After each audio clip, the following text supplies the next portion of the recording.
Okay. Let me get this open over here. All right. Good evening, everybody. Parshas Kedoshim, as the name connotes, is a parsha that is centered around holiness. It's where the parsha begins in Parshas Kedoshim, and this week's a double week's parsha. It's Achrei and then Kedoshim. I'm going to focus tonight on Parshas Kedoshim. And Parsha Kedoshim, as it begins, it says, Kedoshim to you, that we are obligated to be holy. It's unclear exactly what that means to be holy. There's a discussion in the Rishonim what that means. In fact, even though the Torah puts this as a commandment, Kedoshim to you, the Rambam leaves it out of his list of the 613 mitzvos.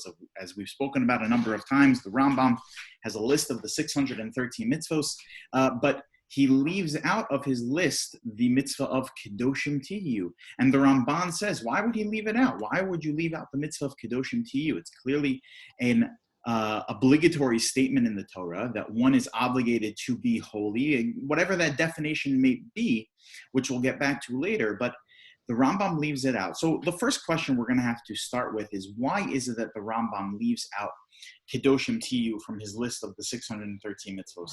But I'd like to step away for a moment from the commandment, from the doctrine of Kedushah, of holiness in particular, and I'd like to actually spend a little bit of focus on a medrash. That's an amazing medrash. It's a medrash in Vayikra Rabbah, where the medrash tells us that, the 612th mitzvah in the Torah, skipping ahead all the way to the end, the Torah gives us a commandment in Parshas Vayelech that is a commandment we have to do once every 7 years, that directly following the Shemitah year, there is, the high holidays, right after the last Shemitah year would end with the next Rosh Hashanah. So it goes Rosh Hashanah, then Yom Kippur, and then Sukkot. The second day of Sukkot, so the first day of Chol HaMoed, on the year following Shemitah, so this is the first day, the first day of Chol HaMoed Sukkot, right after the Shemitah year, there's a commandment from the Torah, it's a mitzvah, that we all need to gather in Jerusalem, on Temple Mount. We all need to gather there in order so that the Melech can give some musar, in order so that the Melech can teach Torah, in order so that the king could galvanize the nation to focus themselves in their relationship with God. And he reads from his own personal Sefer Torah there. The king would carry with him a personal Sefer Torah. And during the Hakel ceremony, during this gathering ceremony that was attended by Anashim, V'nashim, V'taf, men, women, children. In fact, when we say children in that context, taf, according to many Rishonim, in fact, most Rishonim understand that it means even tiny little babies, not just children that would understand what's going on. Even if they don't understand what's going on, everyone went to Hakel. What exactly would the king read at Hakel? So the Gemara in Sota and the Gemara in Kedushah on Daf Lamed Daled has a discussion exactly what is it that the king would read during the Hakel ceremony. And the Medrash in our Parsha says part of what he would read is Parshas Kedoshim. Why? Why would he read Parshas Kedoshim? So the first opinion in the Medrash is the following. Tani Rabbi Chia, Parsha Zu Namra B'Hakel.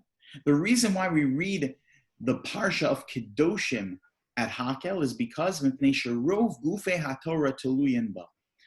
Because most of the concepts of the Torah hang themselves, are dependent upon the doctrine of Kedoshim Tihiyu. Okay. Then the next opinion in the Medrash is unbelievable.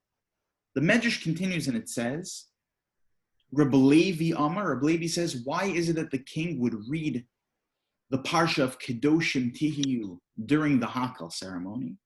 Mipnei she'aseres hadibros kilulim besocha. Because one could find parallels to each of the 10 dibros, each of the 10 major, top 10 commandments that were given to us at Har Sinai during the giving of the Torah, the very first things we were commanded as a nation standing at Har Sinai, those 10 commandments, as they're colloquially translated as, but they're not really 10 commandments, they're really 10 concepts, 10 principles. Those 10 principles all have parallels in Parshas Kedoshim. And the Medrash goes on to give examples. And it shows each and every one of the 10 commandments can find themselves in Parshas Kedoshim. Let's start right away. Number 1, Anochi Hashem Elokecha. What's the first of the 10 commandments? To believe in God. Right? Emunah. Where do we find that in this week's Parsha? Uksiv Hacha, Ani Hashem Elokechem. It says in this week's Parsha, I am Hashem, your God. So we find that just as the first of the 10 commandments, Anochi Hashem Elokecha, finds itself in this week's Parsha of Ani Hashem Elokechem. And then the Medrash continues, Lo yelecha Elohim acherim, that the second of the 10 commandments is to not involve yourself in idol worship. And in our Parsha, it says, Uksiv Hacha, Velohim asecha lo sa'asu lachem. You're not allowed to create any sort of idols. And the Medrash goes on giving parallels to each of the Aseres HaDibros. The last of the Aseres HaDibros is number 10, lo sachmod, that one is not allowed to covet. A person is not allowed to be jealous of what their neighbor has, what their friend has. You're not allowed to be jealous of your neighbor's house, your neighbor's car, your neighbor's possessions. You are not allowed to have any sort of jealousy to what other people have. You have to be happy with your lot. That's the 10th of the 10 commandments. What is the parallel that we find for lo sachmod in Parshas Kedoshim? Because if you look through Parsha Kedoshim, it never says anywhere lo tachmod. It doesn't say anywhere that one is not allowed to be jealous. So where do we find it? We find it, says the Medrash, in the following. It says by the Aseres Dibros lo sachmod uksiv hacha, and in Parsha Kedoshim it's written v'yahavta l'reacha kamocha, that you have to love your neighbor, you have to love your friend as you love yourself. V'yahavta l'reacha kamocha, loving your fellow Jew. That is the parallel commandment to lo sachmod, to not being jealous. That seems very strange. I understand why both of those things are important. I understand that it's very important to be happy with what I have and to not be jealous, to not harbor any sort of jealousy toward another person. I get that completely. And I understand the importance of loving my neighbor. I understand the importance of having a sense of unity, having a sense of brotherhood amongst the Jewish people. I get that. But what is the connection between those two things? It sounds to me like those are two separate concepts. Those are two different concepts. There's a concept of having a sense of brotherhood, having a sense of camaraderie, having a sense of love towards another Jew. And there's also having a sense of being happy with what I have. One of those things is interpersonal. I have to love my neighbor. That's interpersonal. Whereas lo sachmod, do not covet, is something that is internal. It's intrapersonal. That I need to make sure I'm happy with what I have. In fact, the Ibn Ezra explains what is the whole concept of lo sachmod. He gives a very famous mashal, a very famous parable to explain, to illustrate what is the prohibition of lo sachmod. He says, for example, the way that I'm supposed to view my possessions versus my neighbor's possessions is the same way that the views the princess. That he knows that even though he's got a celebrity crush out there that he wants to marry the princess, but he knows that it's never going to happen. So therefore, if he sees the princess, in the tabloids, having gone on dates with people, it's not going to bother him that, I can't believe that she's, going out with someone else. I'm so jealous. That's never going to happen because he knows he's the lowly farmer. He knows he's never going to marry the princess. And therefore, it's not even in his realm. It's not even in his consciousness that he would ever marry the princess. So too, with regards to other people's possessions, we have to view as if we have nothing to do with it. I have my things. I should be happy with what I have. They have their things. That's great. Fine. does that have anything to do with v'ahavta l'recha kamocha? I have to love my neighbor. I just can't be jealous. Those are two separate concepts. So I think that in order to understand this, I think we have to take a step back, really to understand what is the whole concept, what is really the whole prohibition of lo sachmod. So take a look at the screen in front of you. I posted over here the Rambam, where the Rambam defines the prohibition of lo sachmod. The Rambam writes the following: Kol hachomed avdo o amito o beso v'kelev shel chavero, that anyone who harbors any sort of jealousy, who covets their friend's slave or their maidservant or their house, their belongings of their friend, o kol davar she'efshar lo she'iknehu mimenu, or anything that they have a potential of actually gaining for themselves. Meaning that I see my friend has, a certain car. Let's say that my friend is driving a Tesla, and I want to be able to drive a Tesla. So I see that that's what they have, and it's something that I potentially could even buy from him. Maybe not for market value, maybe for higher than market value, but I theoretically would be able to bring it into my possession from my friend's possession.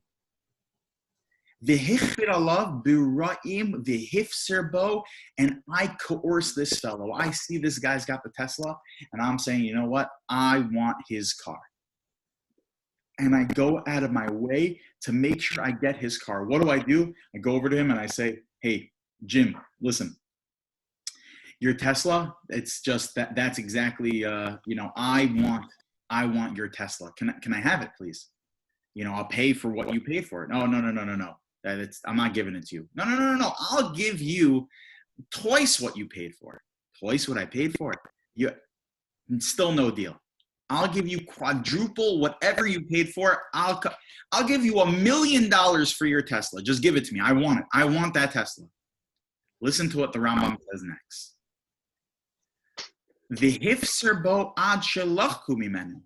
then my friend says, okay, fine. $1 million and you'll stop annoying me? Sounds like a great deal. And he sells me the Tesla for $1 million. Even though I gave him all that money, says the Rambam, I have violated a negative commandment. Now, one might have viewed that as a basic business transaction. However, I violated a prohibition in the Torah. And continues the Rambam, and he says something amazing.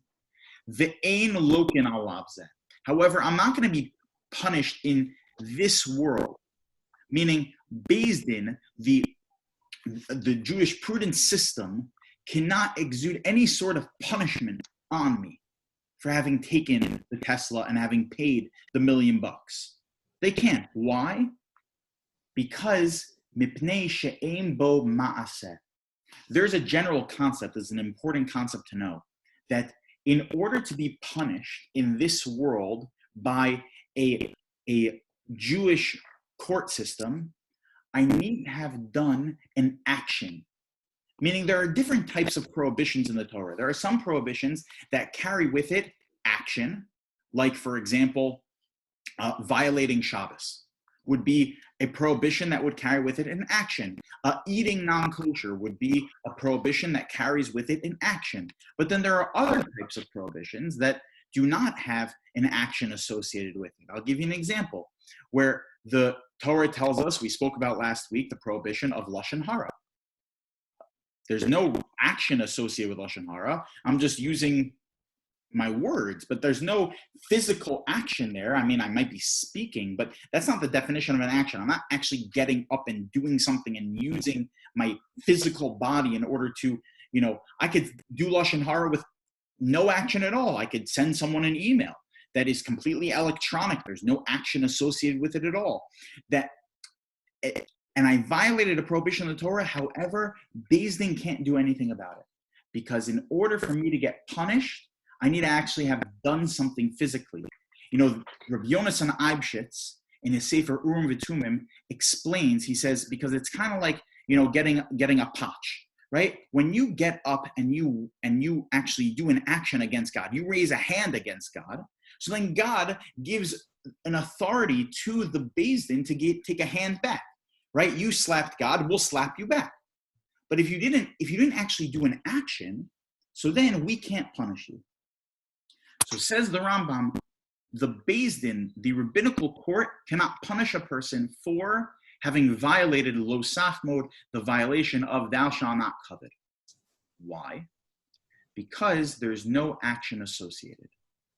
But then the Rambam says something that is so hard to understand. Ve'eno over b'lav zeh ad sheyikach hachefetz shechamad. However, one will not violate this prohibition until they actually take the object that they coveted. So hold on one second. How is that possible? You just told me, Rambam, that there is no action associated with lo sachmod, with thou shalt not covet. But then he says that, however, you're not going to violate the prohibition until you actually take the object into your possession. Isn't that an action? I'm actually getting up and I'm actually pulling the Tesla into my driveway. I'm doing an action here. So why is it that the Rambam is defining the prohibition of lo sachmod as something that does not have an action? If then he tells me I'm only going to violate it once I take the object, that in and of itself should be the action. So this question is asked by the Ravid. Remember, we said that the Rambam wrote this book. He wrote the book Mishnah Torah, which he felt was supposed to be a codification of all of Jewish law, to the point that he writes that basically all you need is a Tanakh, you need a written Bible, and you need my book, because my book contains everything else you need to know. The Ravid, who is older than the Rambam, says that, listen, this kid wrote a book, he's got no clue what he's talking about. And every opportunity the Ravid has to show us that the Rambam doesn't know what he's talking about, he shows us. And right over here, this question we're asking, that what is the Rambam talking about? He just said that the prohibition of lo sachmod, of thou shalt not covet, is something that does not have any action associated with it at all. However, then he says that I'm not going to violate it until I bring it into my possession. Says the Ravid over here, where the pointer is over here. The Ravid says, Lo ra'iti davar tamua gadol miseh. I've never seen anything so wacky in my life. Anything more wondrous in my life. Like he's saying, the Rambam is like talking like he's from outer space. That's basically what the Ravid's saying. He's like, yeah, he's talking down to the Rambam. What is he talking? What is the Rambam? He's contradicting himself from one sentence to the next. It doesn't make any sense. What is the Rambam trying to teach us about the prohibition of lo sachmod, thou shalt not covet? So Rav Chaim Pinchas Scheinberg was amazing. He was a student in the Mir Yeshiva in Poland, in Mir. He was a student in Mir and then went on to amazing strides and incredible accomplishments in the world of Torah learning. Being a yeshiva bacher in the Mir in Poland, that was one of the, most prestigious Ivy League level yeshivas in Europe. And what was even more incredible was the fact that he was an American boy. Rav Chaim Pinchas Scheinberg was from Brooklyn. And he then went on to learn in Yeshiva University. While he was in Yeshiva University at the age of 16, he had already finished Shas. He'd already finished the entire Talmud Bavli at the age of 16 and knew it while learning in the YU based Medrash. And then he went on. It was very clear that he had surpassed the academic level in Yeshiva University, and he went off to the Mir as an American boy, which was not common in those days. He went on to write volumes of Torah analytics on Talmud, on the Rambam, on some of the most difficult areas of halacha in Chush and Mishpat, the laws of monetary law and civil law. Rav Scheinberg was unbelievable. He then went on in Eretz Yisrael. He established a yeshiva called Torah Or that still functions to this day. In fact, Rabbi Daniel Eden, studied in his yeshiva, in Rabbi Scheinberg's yeshiva, in Torah Or, in Sanhedria Mercheves in Yerushalayim. Rav Scheinberg was unbelievable. On Thursday nights, Rav Scheinberg would run a mishmar in the yeshiva, and the mishmar where basically boys would stay late and learn, hopefully through the night, and then in the morning they'd daven together at sunrise. It's a custom in a number of yeshivas, but in yeshivas Torah Or with Rav Scheinberg, it was famous. The mishmar, the late Thursday night learning with Rav Scheinberg was famous because Rav Scheinberg did the following. He would get up at the beginning of the late night learning, when the clock struck 10 or something like that. He would get up, and anyone who was willing to stay up, he asked everyone in the Beis Medrash a very difficult question. And everyone then broke out to try and figure out the answer to Rav Scheinberg's question. And at the end of the evening, Rav Scheinberg would then get up and tell everyone what the more common answers are to that question, hear what the boys had to say, what their answers were to the question, and then he'd give his own answer. This question we're dealing with in the Rambam is one of the questions that was dealt with at one of those Thursday night learnings with Rav Scheinberg. And Rav Scheinberg gave the following answer. He says that the Rambam is trying to tell us something very unique about the prohibition of lo sachmod. That the prohibition of lo sachmod is not something that is a physical prohibition. It's not like stealing. It's not like theft. Where the Ravid assumes that it's something like theft. The Ravid himself says that, I understand maybe why you won't get lashes. He writes, because at the end of the day, you're going to have to return the Tesla if you took it in this fashion. He says it's like shechayev leheshevas hagzela. It's because you have to give back something that you stole. The Ravid compares lo sachmod, thou shalt not covet, to something like theft. It's something that physically you should not have done. But according to the Rambam, Maimonides says that lo sachmod is feeling, it's harboring a sense of jealousy in your heart. It's chamadas halev. Now, how does a person know just how jealous they were in order to have violated the prohibition of lo sachmod? It's at the point where you're pulling the Tesla into your driveway. At that point where you actually got the item into your possession, that's how you know that you harbored so much jealousy to the point that you actually took something from someone else. That is real jealousy. That's real jealousy. Why is it so important that you have to actually get the item from the other person in order for it to be real jealousy? At the end of the day, if I see someone else's Tesla and I walk past it and I don't think about taking it, but I do think to myself, man, I wish I would have something like that. That should also be jealousy. Why is it so important that I actually have to get the object? It's because jealousy, while of course it's rooted in a sense of you feeling inadequate about your belongings, but you also are looking at other people and saying, they don't deserve that. I deserve everything. They deserve nothing. I deserve the Tesla. They don't deserve the Tesla. Because if I really, truly felt as though my friend deserves whatever material object I'm trying to get from them, or whatever great accomplishment it is that they got, I wish I got it. What is it that I'm really saying?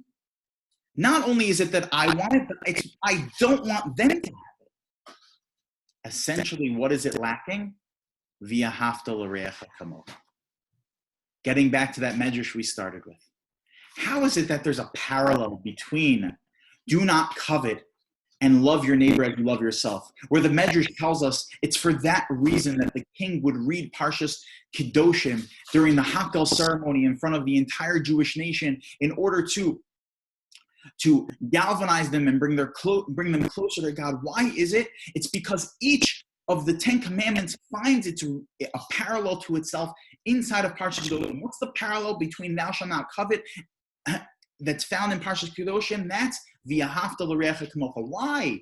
I thought we just said before that thou shalt not covet is something that is internal, that I cannot covet something else that belongs to someone else. That's it, but it's me. I have to worry about myself. I have to worry about that I don't covet. No, it's because when I covet something, when I want something from someone else, to the point that it could push me to actually getting it, essentially what I'm saying is that not only is it that I want it, that I want something that God did not have, that did not destine for me to have, but it's that I also don't want them to have it. It's complete lack of v'ahavta l'reacha kamocha. Rabbi, aren't you, even if you're just thinking it, isn't that, I mean, if you're thinking it to the point where you think principle, that it should be for me and that I don't think they should have it, even if you think those thoughts, isn't that violating the commandment? I mean, sure, exactly, which is why the Rambam wrote that the prohibition does not carry with it any sort of action. But he goes on to say also that it needs to have the potential where you actually are bringing it into your possession, because part of the prohibition is not just harboring the jealousy, but harboring jealousy also has with it that I don't want them to have it. And I think, I mean, just from a completely mathematical standpoint, if there's only one of these Teslas in the world and my friend has it and I don't have it and then I want it, essentially what I'm saying is they also can't have it. Rabbi. Which rabbi? At 8 o'clock we have a class. With whom? With Rabbi Bogopolsky. What was that? So that's what I'm saying, Nora, is that if I'm talking about, put it in there, Ilana. I'm talking about this particular if I'm talking about this particular item that belongs to my friend and I'm saying I want it, well, there can only be one of them. Only one of us can have it. I'm not talking about, it's not that I look at his Tesla and I say, you know what? It's a good car. I'm going to go to the store and buy one. That's not a violation of Lo Sachnu. But it's that I want his. It's essentially that I'm saying that only one of us could have it and I'm the one that's going to have it. So it's not only that I'm feeling inadequate about what God has given me, but I'm feeling as though that they don't deserve what God has given them. Take a look at the following medrash. The following medrash really drives it home. Look at this. The medrash writes the following. The medrash says, can you see this? The medrash that I'm pointing to right now? Or do I have to? Let me see. Here, this one. Take a look at this medrash. The medrash writes the following. Rabbi Akiva Omer. Rabbi Akiva says, "V'ahavta l'reacha kamocha zeh kol gadol b'Torah." It's a song. Kids learn it. It's one of the most amazing principles that we know in the Torah. Rabbi Akiva says that v'ahavta l'reacha kamocha is a great principle in the Torah. It is one of the most fundamental principles in the Torah. It's the most important principle in the Torah. This is the opinion of Rabbi Akiva, that v'ahavta l'reacha kamocha, loving my neighbor as I love myself, is the most important principle in the Torah. Shelo tomar, in order so that I don't say, hoyel v'nis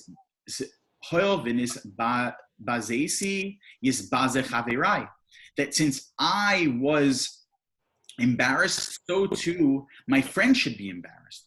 Hoyel v'nis kakalti is kalkal chaverai imi, that just as I am going through hard times, so too my friend should go through hard times. That v'ahavta l'reacha kamocha means that I shouldn't feel as though just because I'm going through something bad that my friend should go through something bad. The same way that I want that I should improve in my situation, I want my friend to improve in their situation. That I feel complete love, that I wouldn't want any harm to come their way. Okay. Reb Tanchuma continues and he says, Im asisa kain, because if you did this, meaning that if you felt as though your friend should go through some sort of a downfall just because you're going through a downfall, your friend should go through hard times just because you're going through hard times, if you do this, you should know who really is the one that is going to be embarrassed from something like that. Who is really the one you want to see feel pain, b'dmus Elokim asa oto, that really it's an attack against God. That if I want my friend to fail, that's really an attack against God. Why? Because we know that the Torah tells us that God creates man in his image, that we're all created Tselem Elokim bara es ha'adam, that people are created in the image of God. And therefore, just if I want my friend to fail, it's basically like I'm saying that I want that God should fail. But it's even more than that. Because who decides who gets what? God. God decides what it is that you're going to make this year financially, what kind of accomplishments you're going to have this year. You know, what kind of pain is, God forbid, going to come your way, what kind of successes you're going to have. All of this is decided by God. It's not decided by me, it's not decided by you, it's decided by God. And therefore, if I want that my friend should lose something, that's basically what I'm saying is, God, you don't know what you're talking about. And if I want that I should have something that belongs to my friend, it's basically like I'm saying, God, you don't know what you're talking about. It becomes an affront against God. I think even more than that, if we take a look at the positive side of it, I look around at what my friend has and I say, wow, I'm so happy for them. I'm so happy that they are receiving this. I'm so happy that they have gained this accomplishment. Then what is it that essentially that I'm saying? Hashem, you're amazing. Thank you, Hashem. That I recognize just how great God is. This could be a fulfillment of Kedoshim to you, of walking in a path of holiness. What does that even mean? What does that mean to walk in a path of holiness? What it means to walk in a path of holiness is to have a mindset of one that is God-centered, God-centric. As the Ramban puts it in his explanation of Kedoshim to you, he says, that you should sanctify yourself with the mundane things around you. That the fact that I have breakfast on a daily basis is not something to be taken lightly. The fact that I can go to the store and buy groceries is not something to be taken lightly. Not only during these times where people are struggling financially, but even when the stock market is at the best it's ever been, it's no less of a miracle that I'm able to have breakfast sitting in front of me, that I'm even able to have a cup of water in front of me. To be able to look at the things that I have and say, Hashem, thank you. And to be able to look at the things that my friend has and say, Hashem, thank you. And this is really what it means, v'ahavta l'recha kamocha. V'ahavta l'recha kamocha could be misunderstood. Because what does it mean? You have to love your neighbor as you love yourself. It's such a strange translation. I love my kids more than I love myself. But my neighbor, the way I love myself, I don't, like, what does that even mean? If at the end of the day, if it's the difference between my life and his life, which one am I going to choose? My life. In fact, Rabbi Akiva himself says this. Rabbi Akiva himself, the Gemara in Bava Metzia tells us that if, God forbid, two people are stranded in the desert and Yeshlem, only one kiton acha shalmayim, they have one canteen of water. That's enough water for only one of them to survive. If they were to split the canteen, they'd both die. So what are they supposed to do? You know what Rabbi Akiva says? Chayecha kodem. You're supposed to drink first. V'ahavta kamocha, Rabbi Akiva. What do you mean? Or am I supposed to love him the way I love myself? And therefore, I'm stuck. If I give it to him, so then I'm fulfilling v'ahavta l'recha kamocha, right? But if I drink it myself, then I'm also not fulfilling v'ahavta l'recha kamocha. So what is it? Is it chayecha kodmin, or is it that I'm supposed to love my neighbor as I love myself, that I should really just give him the canteen? I should do for him what I would have done for myself. But Rabbi Akiva says chayecha kodmin. So then what is the definition? What's the definition of v'ahavta l'recha kamocha? You know what the definition of v'ahavta l'recha kamocha is? that I have to recognize the value that I have in the fact that God provides for me. And the same way I do that for myself, v'ahavta l'reacha kamocha. I have to recognize that everything my friend has is great and fantastic and exactly the way it should be. What I have is exactly the way it should be, and what my friend has is exactly the way it should be. V'ahavta l'reacha kamocha. Do not harbor any sort of lo sachmon, because lo sachmon is the affront to the ahavta l'reacha kamocha. Because if I recognize that just as I have everything that I need, so too, v'ahavta l'reacha kamocha. I love my friend the same way. This presents itself in a Gemara in Ksubis. That's amazing. You know, the Gemara, which has become one of the most famous songs we know, especially from weddings, that at every wedding you go to, we sing, Ketzad meraktin lifnei hakala, that how is one supposed to dance in front of the kala? And then the Gemara goes on, and it says that how is one supposed to dance? So it becomes a machlokes between Beis Shammai and Beis Hillel. Beis Shammai says, Kala kamo shehi, that however beautiful, however great the kala is. And Beis Hillel says, Kala noa v'chasuda, that by definition, objectively, every kala is like a malka and therefore needs to be celebrated accordingly. You know what Rashi explains that Gemara talking about? That when you go and give a compliment to the kala on her wedding day, what kind of compliment are you supposed to give? So Beis Shammai says that, well, it depends just how great she is. If she's just a mediocre kala, so you say, you know, your wedding is just okay. You just look okay tonight. That's what Beis Shammai says, because God forbid we should violate lying, says Beis Shammai. Beis Hillel says, what are you talking about, Beis Shammai? Every single kala is objectively amazing, and therefore we should give the most beautiful compliment we can possibly give, which is why the song skips over Beis Shammai's part. It says, Ketzad meraktin lifnei hakala, kala noa v'chasuda. We skip over the Beis Shammai part, because we assume, like Beis Hillel, that we always have to give the best compliment possible to the kala. Why is it then that the Gemara uses the language of Ketzad meraktin? How do we dance? If at the end of the day we're talking about giving compliments, then we should leave it as Ketzad omrim lifnei hakala. What do we say to the kala? Not how do we dance in front of the kala. So I once heard an unbelievable explanation from Rabbi Aaron Kahn, who's one of the Rosh Yeshiva at YU, where he says, because Chazal understood that this concept that we're talking about of being 100% completely happy for another person is a very difficult thing to do. And psychologically, it's easier to have a full heart when there's music in the air. When you're dancing, when you're singing, when you're celebrating, then you're more likely to give a better compliment. Which is why the compliments at the wedding are given in the context of song and dance.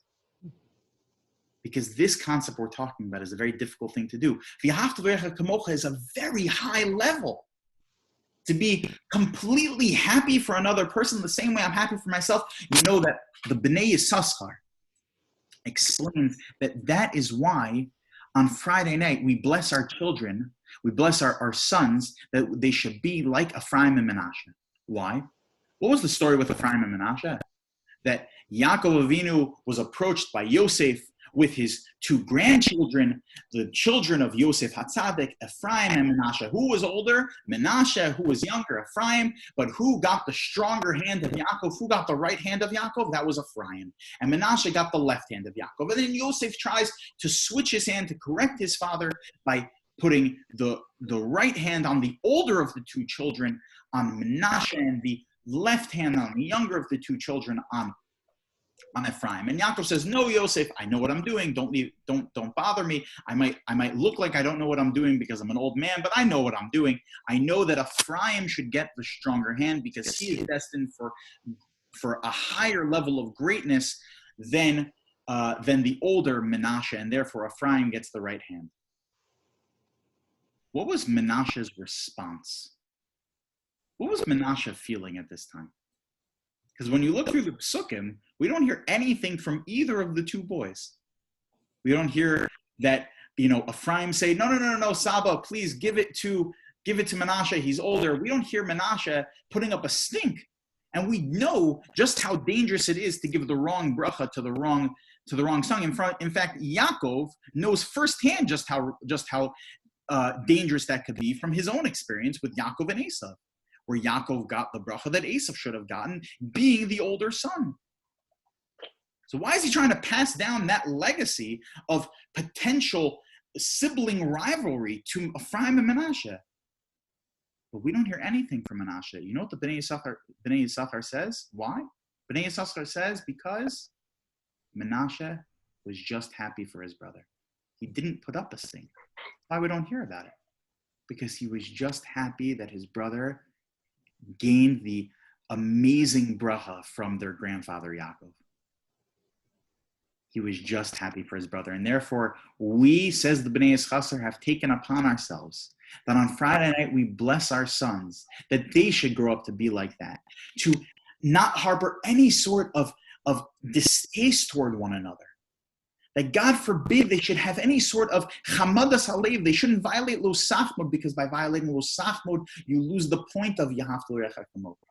That the same way I view that, Baruch Hashem, I have everything that I need, so too I view that my friend, my brother, my sister has everything that they need.